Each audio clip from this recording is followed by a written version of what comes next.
অন্ধকার আকাশে আলো ঝলমলে স্ফুলিঙ্গ দেখে মনে হচ্ছিল যেন প্রকৃতি সাজিয়েছে কোনো আলোর উৎসব। কিন্তু এই দৃশ্যটি কোনো প্রাকৃতিক নয়, বরং এটি ছিল একটি ড্রোন লাইট শো।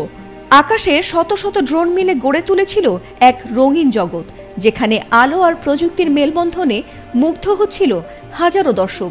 কিন্তু সেই আনন্দের মুহূর্ত হঠাৎই রূপ নেয় চরম আতঙ্কে, কারণ সেগুলো হঠাৎ বিকল হয়ে মাটিতে পড়তে শুরু করে, আর তাতে আতঙ্কিত হয়ে ছোটাছুটি করতে থাকেন দর্শকরা।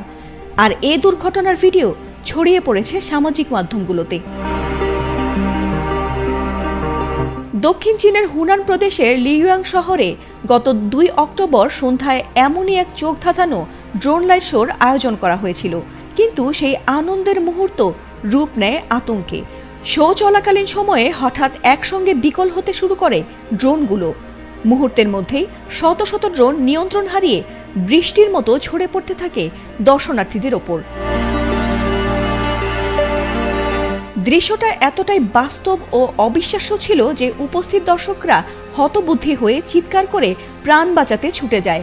আবার কেউ হতবাক হয়ে তাকিয়ে থাকে আকাশের দিকে, আবার কেউ মোবাইল তুলে ধারণ করে সেই ভয়াবহ মুহূর্তটি।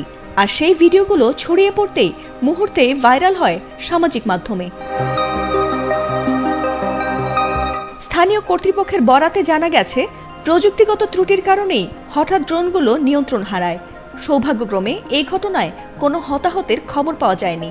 তবে ড্রোনগুলোর ক্ষতি এবং দর্শকদের আতঙ্ক যে বিশৃঙ্খলা তৈরি করেছিল তা সামলাতে প্রশাসনের হিমশিম খেতে হয়। বিশেষজ্ঞরা বলছেন, এত বিপুল সংখ্যক ড্রোন একসাথে নিয়ন্ত্রণ করা জটিল, আর একটি সিগন্যাল ত্রুটি পুরো সিস্টেমকে অচল করে দিতে পারে, ঠিক যেমনটি ঘটেছে লিউয়াংয়ের আকাশে। প্রযুক্তির যুগে এই ঘটনা আবারও মনে করিয়ে দিল যে যন্ত্রের ওপর মানুষ যে নির্ভর করছে দিনকে দিন, তার সামান্য ত্রুটি মুহূর্তের আনন্দকে পরিণত করতে পারে চরম আতঙ্কে। ফাতিমা সুলতানা, এটিএন বাংলা।